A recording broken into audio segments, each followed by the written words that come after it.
This is your before and after story. Instead of imagining a rewarding career in medical imaging, Southeastern College can actually take you there.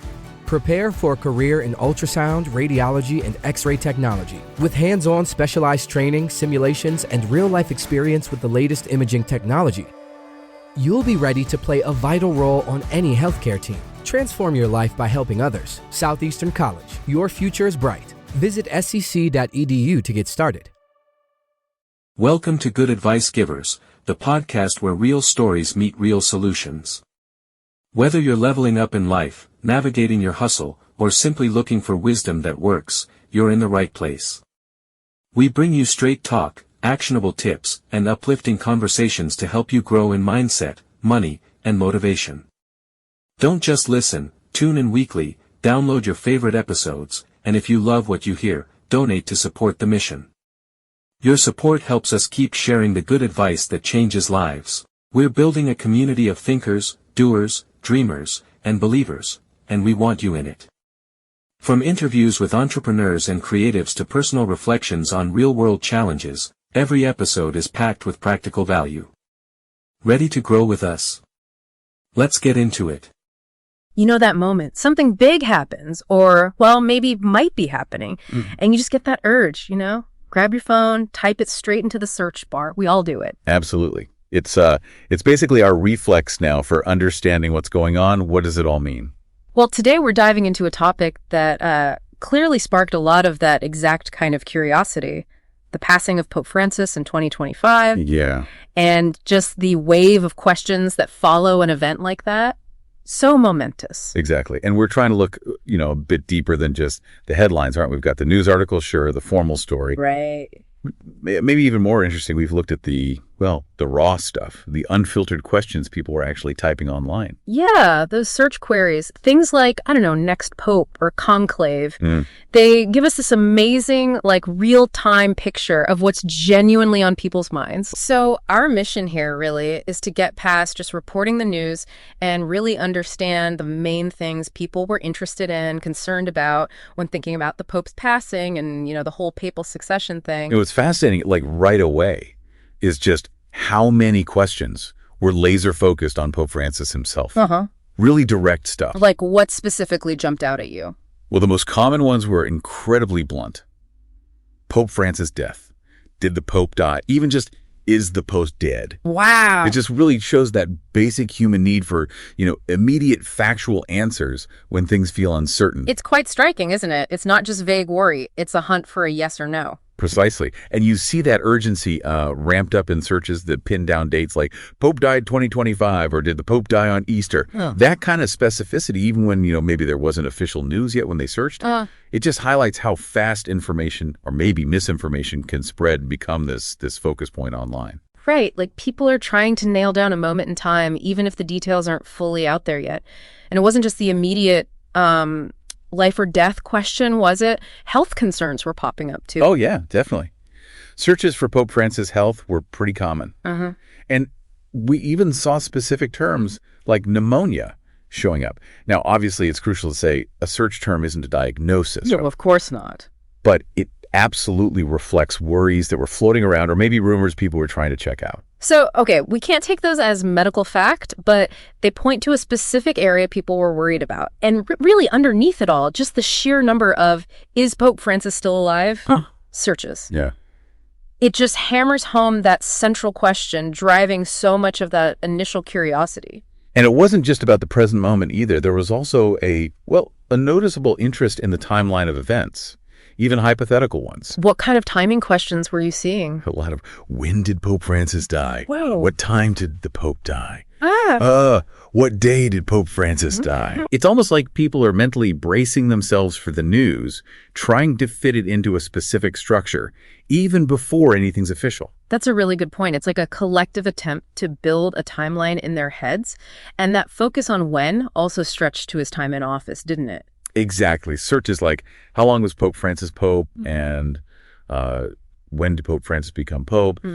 They suggest people want to place his papacy in context, understand how long it lasted in the bigger picture, maybe as a way to grasp the weight of potential change. Right, to sort of frame his time as Pope as we think about what comes next.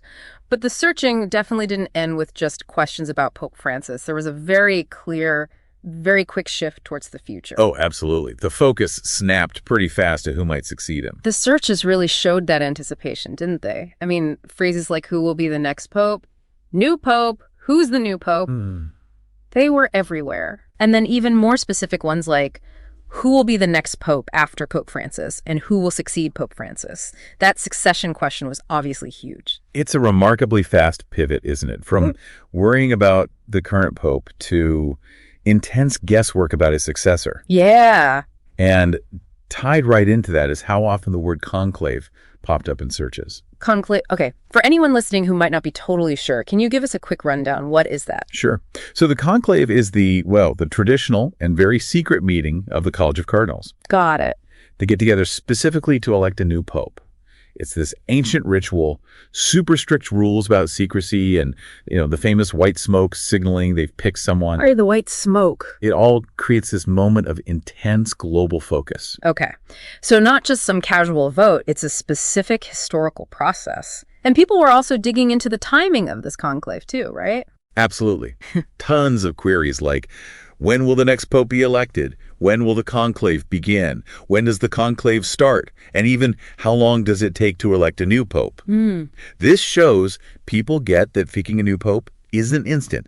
It follows a set procedure, and there's usually an expected time frame. So there's definitely an awareness of a process, a timeline involved. Yeah. And then naturally, the speculation kicks in. Who are the likely candidates? Exactly. The guessing game begins. Looking at the search data, we saw several names popping up a lot. Luis Antonio Tecolo, sometimes spelled Cardinal Tagle. Okay. Cardinal Dolan, Cardinal Kevin Farrell, Cardinal Sarah Pietro Parolin. Sometimes that came up as Cardinal Petro Parolin. Interesting variations. Yeah, and Timothy Dolan, sometimes just Timothy Dolan. Right, these are definitely names you hear often in discussions about potential successors, the papabili, as they sometimes call them. The popables. Exactly. It's that informal term for cardinals, seen as potential candidates. The fact these names show up so much in searches probably just reflects the media coverage and expert opinions people are saying. And it wasn't only specific names. There were also broader searches showing just a general interest in the whole field of potential candidates. What kind of broader searches did you see? Phrases like next pope candidates, who is likely to be the next pope, candidates for next pope, and even just who will replace Pope Francis. Right. It suggests people are trying to get a handle on who's in the running, what the overall landscape looks like. It really does feel like this global guessing game, trying to predict the next leader for the Catholic Church. We even saw searches like next pope odds, like people are trying to handicap the race. Well, that's a natural human thing, isn't it? Trying to predict big outcomes. It's true. And those perceived odds, they often reflect a mix of things, someone standing in the church hierarchy, their perceived influence, that sort of thing. Now, you mentioned context earlier, and it's interesting how we also saw searches looking back at previous popes. Yes, that historical angle is quite telling. We saw searches for Pope John Paul II and Pope Benedict XVI, his immediate predecessors, and specifically questions about Pope Benedict's death, like when did Pope Benedict die? Yeah, and simpler ones too, like who was the pope before Pope Francis? Even the phrase, the two popes, which, could be about the movie. Right, the film. Just that time when both Benedict and Francis were alive. These look-back searches, they suggest people are trying to place Pope Francis within the longer story of the papacy. Exactly. It's like trying to understand his time in relation to recent history, maybe draw comparisons with the popes before him. Yeah. It gives a framework for understanding his papacy, maybe even for thinking about what qualities might be looked for next. And it's not just past popes. There were also searches digging into Pope Francis's own personal background. Oh, yeah. Like what kind of details were people looking for? His birth name, Jorge Mario Bergoglio, came up a lot. Along with Argentina and Buenos Aires, where he's from. And the term Jesuit also appeared quite frequently. These context searches are pretty key to understanding the person behind the title. Being a Jesuit, for instance, that's a huge part of his theological view, his leadership style, how he engages with social issues. That's a really important point. The Jesuit order has such a distinct history. Exactly. Known for intellectual rigor, commitment to social justice. It definitely informs his approach. Yeah, his background clearly shaped his papacy. Now, switching back to the actual process, the mechanics of what happens next. Right. We saw plenty of questions about that too. Yes, definitely a public curiosity about how the church actually works, governance-wise. Searches like, what happens when the pope dies, how do they pick a new pope, and how do they choose a new pope, were really common. It really shows people want to understand the nuts and bolts of the church during such a critical moment. Precisely. And seeing terms like College of Cardinals and Papal Conclave pop up shows there's at least some public awareness of the key groups involved. Right. The College of Cardinals, just for clarity, is that group of senior clergy, mostly bishops, the Pope appoints. They're his main advisors, and crucially, they're the ones who elect his successor. And it seems like location was also on people's minds during this time. Yes, several key spots within the Vatican were searched for, often. Like where exactly? Well, obviously Vatican and Vatican City were big. Sure. But also more specific places like Casa Santa Marta, which is where Pope Francis lives, the Sistine Chapel, the iconic spot for the conclave, and St. Peter's Basilica. These places are just so central to the church administration, worship, history, so it makes total sense they'd feature heavily in searches during a potential transition. They're the physical heart of it all. And maybe unsurprisingly, news outlets played a massive role. Oh, absolutely. The searches were just loaded with references to all sorts of news organizations. We saw the generic stuff like news and breaking news, right? Yeah. But also very specific outlets, CNN, Vatican News, ABC, BBC, National Catholic Register, Reuters, AP, Fox News, CBS, New York Times, NYT too. Yeah, Newsmax, EWTN, Yahoo, lots of them. NBC, Associated Press. Just a huge list. And then direct searches too, like Pope Francis News and even Papa Francisco News. That sheer volume and the variety of news sources mentioned just underlines the huge global interest. Totally. People rely heavily on the media for updates about his health and any potential change. It also maybe suggests people are looking for different angles, comparing sources. Yeah, casting a wide net to stay informed. Now, some of the related names and topics that surfaced were pretty interesting too. Oh, yeah. Like what? Well, we saw searches like J.D. Vance meets Pope. And then questions spinning off that, like, is J.D. Vance Catholic? It kind of shows how events involving the Pope can cross over into, wider political chat, sparking curiosity about connections between public figures and the church. Yeah, that makes sense. Encounters between the Pope and political figures often get a lot of attention. It highlights his role on the world stage beyond just religion. And then there was that really fascinating search term, the last Pope. We'll be back after a quick break. Hey there. Welcome to Good Advice Giver. First, we want to start by saying a massive thank you for tuning in today. Whether you're a long-time listener or you're joining us for the first time, we're truly grateful to have you here. We know you've got a lot of options when it comes to podcasts, so the fact that you're spending your time with us means the world. So thank you. That's right. We're excited to have you with us because here on Good Advice Giver, we cover just about everything. Whether you're interested in sports, relationships, sex, money, finances, business, digital marketing, music, education, movies, comedy, or something else entirely, we've got it all. No topic is off limits here, and we dive deep into real, meaningful conversations that matter. We've also got a mix of male and female hosts, so you're always getting a well-rounded perspective on every topic we cover, from business strategies to personal development. From car shopping to digital products like affiliate marketing, we bring a little bit of everything to the table. Our goal is to offer advice, insights, and some laughs along the way to make sure you feel welcome and engaged, no matter what brought you here. And it doesn't stop there. We're not just about giving great advice, we're about action. On this podcast, we even sell products and services we believe in, from affiliate marketing opportunities to cars and more. So whether you're looking to boost your business or find practical ways to improve your everyday life, you're in the right place.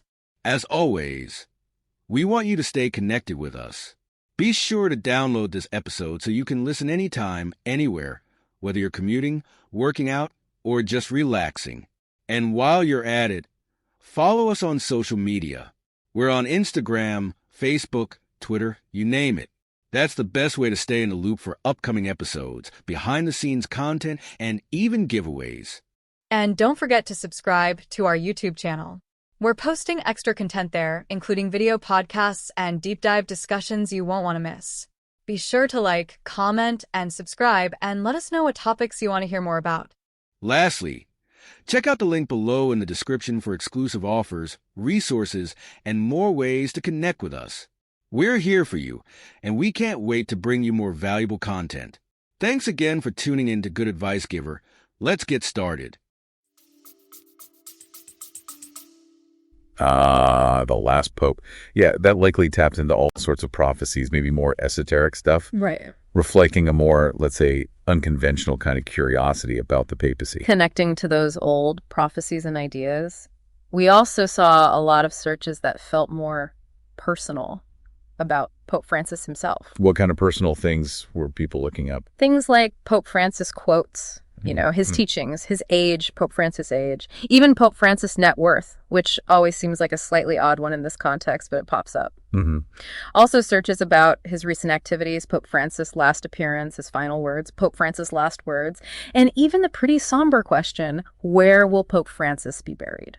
Those personal searches, they just show a natural human interest in the person holding such a massive role. People are curious about his life, his ideas, and yes, the details around his eventual passing, including those traditions like papal burial. And finally, we also saw those broader general terms like just popes, pope history, and Catholic Church showing a kind of baseline interest in the whole institution. Right. And then loads of very direct, almost informal searches like pope dead, pope dies, pope passed away. Plus, actually, a surprising number of typos and variations on his name, like Pope Francos, Pope Fernassus, all sorts. Yeah, that huge range of searches, from the very formal to the super casual, the specific to the general. It really highlights two things, doesn't it? What's that? One, the enduring global fascination with the papacy as an institution. Yeah. And two, that very immediate, almost urgent need for up-to-the-minute info during a time of potential change. Okay, so pulling this all together, after digging through all these searches in the news context, what are the main takeaways? What does it all tell us? I think you can boil it down to a few key areas of intense public focus. First, there's that very immediate direct concern about Pope Francis' status. The basic question, is he still alive? Right, the fundamental question. Second, if a transition is happening, there's a huge focus on the timing. When did it happen, or when might it? Third, a clear curiosity about the process, or the complex, maybe slightly mysterious process of picking a new pope, especially the conclave. And finally, maybe the most visible thing is just widespread speculation about who's next, who are the front runners. So immediate status, timing, the selection process, and potential successors. Exactly. These search patterns, they really give us this fascinating, unfiltered peek into the global consciousness around such a key figure and, well, such a historically huge institution. Yeah. It shows this mix, people wanting clear, fast information, but also being aware of and curious about these long-established procedures. And, of course, that very human habit of looking ahead and wondering what's coming. It really is a snapshot of a world watching, waiting, and wondering, isn't it?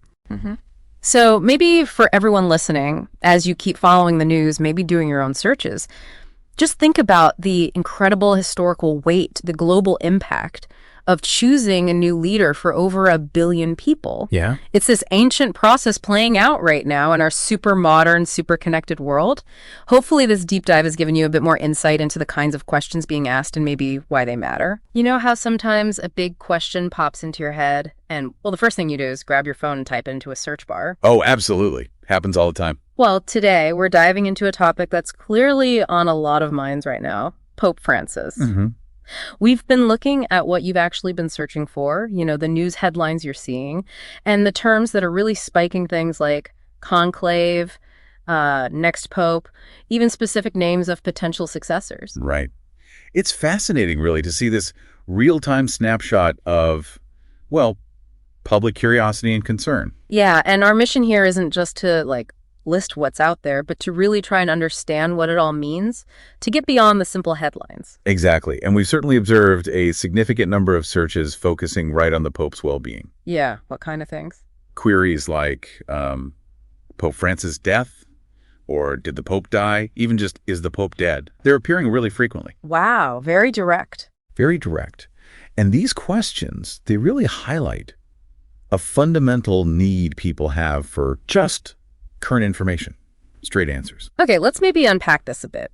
What really struck me looking at these first searches is just how immediate they are, how factual people want the answers to be. You know, you're not just asking about his health generally. It's that blunt, did he die question. Sometimes even with specific dates, right? Like Pope died 2025, or I saw, did the Pope die on Easter? Yes, exactly. That points to a real urgency, doesn't it?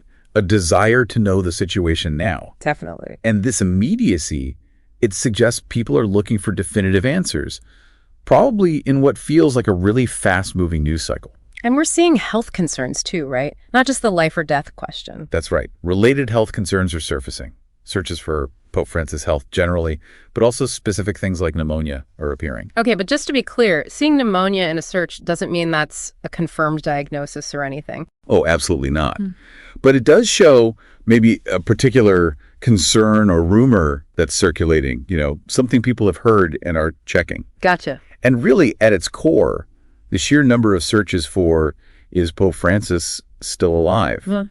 Just underscores the central question on seemingly everyone's mind. And it's not just about right now, is it? I noticed a really specific interest in, like, the timing of things.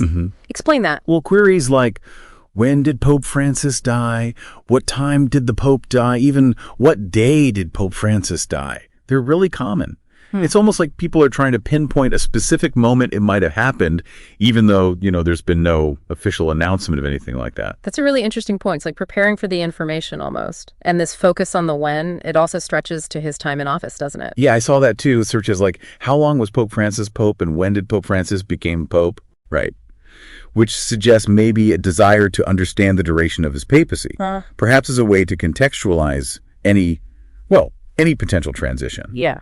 Putting it in perspective. Okay, but the search activity, it definitely doesn't stop with just questions about Pope Francis himself. No, not at all. There's this really strong pivot towards the future. I mean, the searches are just full of anticipation. Like what? Things like, who will be the next pope, new pope, who's the new pope, and then even more specific ones like, who will be the next pope after Pope Francis, and who will succeed Pope Francis? Yeah. The succession question, it's clearly a major point of interest. It's almost immediate, the shift. It is. Yeah. And what's fascinating there is how quickly that focus shifts. The term conclave also pops up frequently in searches connected to succession. Right. Conclave. Can you quickly explain that? Sure. So for anyone unfamiliar, the conclave is that very traditional, highly secretive meeting of the College of Cardinals. They gather specifically to elect a new pope. Got it. And people are asking about the timing of that too. Oh, yeah. People are definitely inquiring about the timeline. We see, when will the next pope be elected? When will the conclave begin? When does the conclave start? And even how long does it take to elect a new pope? So there's an awareness, it's a whole process? Exactly. It shows an understanding that this isn't just random. It's a structured process. Yeah. And it has a kind of expected duration, more or less. And then, of course, the speculation starts. Who's it going to be? Right. The guessing game. Your searches, our searches, they're bringing up quite a few names. Things like Luis Antonio Tagle, Cardinal Dolan, Cardinal Kevin Farrell, Cardinal Sarah. Harvard Sarah, yeah. Cardinal Tagle, Timothy Dolan, Cardinal Pietro Parolin. Lots of variations on those names. Those are indeed names that often circulate in these kinds of discussions about potential successors. The Papabili, as they're sometimes called. Right. The fact that they're appearing so much in searches probably reflects the media coverage people are seeing, expert opinions they've read or heard. And it's not just names, right? There are broader searches too. Yeah, we also see things like next pope candidates, or who is likely to be the next pope, or candidates for next pope. It shows a general interest in just who's in the running. What's the field look like? It really is like a global guessing game. I mean, we're even seeing searches like next pope odds, who will replace Pope Francis. It suggests people are trying to figure out who the front runners might be. Well, that's probably a natural human thing, isn't it? Yeah. Trying to predict the outcome of really big, significant events. True. And these odds, they often reflect a mix of things, perceived influence, maybe. Yeah. The standing of these individuals within the church hierarchy, things like that. Now, it's interesting you mentioned context before, because there's also a bit of looking back happening in the searches. Ah, okay. How so? We're seeing searches for Pope John Paul II and Pope Benedict XVI. Right, his predecessors. Yeah, and specifically queries about Pope Benedict's death too. When did Pope Benedict die, for instance? There's also the simple, who is the Pope before Pope Francis, and even the phrase, the two popes. Right, which could refer to the movie or the actual situation for a while there. Could be either. But it suggests people are trying to place Pope Francis within a kind of historical timeline, you know? Yes, I think if we connect this to the bigger picture, these searches really show an effort to understand the current papacy in relation to recent history. Remembering his predecessors, it gives a framework, maybe, for understanding Pope Francis's own time as Pope. And maybe for thinking about what comes next. Exactly. Perhaps anticipating what qualities or, approaches might be sought in his successor. We also see searches that give us a bit more personal background on Francis himself, like Jorge Mario Bergoglio. His birth name, yeah. Along with Argentina and Buenos Aires. And the term Jesuit comes up quite a bit. Mm-hmm. And these contextual searches, they're really key to understanding the man, behind the title. How so? The Jesuit part? Well, his identity as a Jesuit, for example, that's seen as a really significant aspect of his approach to theology, to leadership, to social issues. Yeah. The Jesuit order has this long, distinct history within the church. They're often known for a focus on intellectual rigor, but also social justice. Okay, interesting. Now, getting back to the mechanics of it all, the what happens next part. Right. You're also people are asking, what happens when the Pope dies? And how do they pick a new Pope? Or how do they choose a new Pope? Yeah. There's clearly a desire there to understand the actual process. This raises an important point, I think, about the level of public understanding or maybe curiosity about how the church is governed. Mm-hmm. The search terms, College of Cardinals and Papal Conclave showing up, that indicates at least some awareness of the key institutions involved. Right, the College of Cardinals. Who are they exactly? So they're essentially a body of senior clergy, mostly bishops, who are appointed by the Pope. They serve as his main advisors, but crucially, they have the responsibility of electing his successor. That's their biggest role, arguably. And location seems to be on people's minds, too. Ah, interesting. Where? Well, obvious ones like Vatican, Vatican City, but also Casa Santa Marta. Where Pope Francis lives, yeah. Right. And Sistine Chapel, obviously important for the conclave, and St. Peter's Basilica. Makes sense. Those locations are just central to the Catholic Church, aren't they? They're the hubs of administration, worship, history, everything. So their prominence in searches makes sense. Absolutely. Especially in the context of a potential papal transition. That's where the action happens, so to speak. And naturally, news is a massive part of this whole picture. Oh, undoubtedly. I mean, the search queries are just packed with news outlets. Generic ones like news, breaking news, but also specific ones, CNN, Vatican News, ABC News, BBC News, even outlets like National Catholic Register or Reuters, NAT, all the big ones. Mm-hmm. Fox News, CBS. Yeah, tons of them. And direct searches too, like Pope Francis News or even Papa Francisco News. The sheer volume of those news-related searches, it just underscores the huge global interest in Pope Francis, doesn't it? And the widespread reliance on media for any kind of updates. Totally. Now, some of the related figures and topics that pop up are quite interesting too. Oh, like what? Well, we see J.D. Vance meets Pope, and then related questions about his religion. Is J.D. Vance Catholic? Things like that. Okay. It just shows how these papal events can kind of intersect with broader political or public discourse, you know? Yes, encounters between the Pope and, public figures often generate that kind of interest and maybe speculation. It highlights the Pope's role on the world stage beyond just the church. We also see a few other names like Peter Turkson, Jonathan Pryce. Probably from the Two Popes movie again. Likely. And the really intriguing search term, the last Pope. That one likely connects to various sort of interpretations and prophecies throughout history. It reflects maybe a more esoteric kind of curiosity surrounding the papacy sometimes. Nostradamus predictions, things like that. Right. We also see a more personal interest in Pope Francis himself. People searching for Pope Francis quotes. His teachings, yeah. His age, Pope Francis' age. Even Pope Francis' net worth, which is always a strange one for a pope. Always comes up, yeah. Questions about his last appearance or last words. And then the rather somber query, where will Pope Francis be buried? These personal searches, they reveal that, natural human curiosity about the individual, don't they? The person holding this really significant office, people are interested in his life, his words, and, the details surrounding his eventual passing, including those traditions of papal burial. And finally, there are just broader terms floating around, things like popes, pope history, Catholic Church. General interest? Yeah, and a lot of very direct, almost informal queries, just Pope dead or Pope dies, Pope passed away. Very blunt. Yeah, plus loads of variations and misspellings, Pope Francis, Pope Francis. It's a real mix of formal and informal ways of asking. And that wide array, I think it demonstrates both things simultaneously. That general, enduring interest in the institution of the papacy itself, and also a very immediate, almost urgent need for up-to-the-minute information, however you phrase the question. Okay. So taking all of this in, this whole stream of searches and questions, what are the main takeaways from this deep dive? What does it really tell us? Well, I think it really seems to boil down to a few core areas of intense interest. Okay. First, there's that very direct concern about Pope Francis's current status. Just, is he okay? Is he alive? Right. The fundamental question. Second, if a transition were to happen, people are very focused on the timing of that event.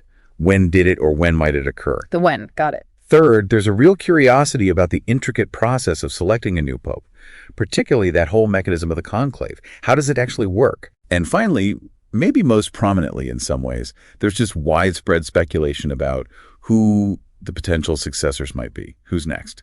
The who. So status, timing, process, and successors. That's a very accurate summary, I think. These search trends, they offer this fascinating glimpse into the global consciousness, really, surrounding such a pivotal figure and, frankly, a pivotal institution. Yeah. It reveals, I think, a desire for clear information, definitely an awareness or at least curiosity about the established procedures, and just that natural human interest in what the future might hold for the Catholic Church. It truly is a snapshot of a world watching and waiting and wondering. So maybe a final thought for everyone listening. As you continue to see headlines or maybe even type more questions into that search bar yourself, perhaps consider the immense historical weight, and the worldwide implications of selecting a new leader for over 1 billion people. It's huge. It's this ancient process unfolding right here in our very modern, very connected world. Hopefully this deep dive has given everyone a bit of a clearer lens, maybe, through which to view any future developments. Today is your lucky day. Today is the day that our $3 website works for you, paying you directly to your PayPal daily. Imagine $3 ongoing continuous payments to your PayPal account. Imagine falling asleep and waking up to $300 in your PayPal account. How would this make you feel? How could this help you? What bills could you pay? What kind of fun could you have? What does that retirement look like now? All for a one-time payment of $3. This website is DFY done for you, fully built and completely hosted, and never stops collecting payments for you. You have spent $3 on coffee on a regular, but that coffee won't help you create multiple streams of income. Click the link below.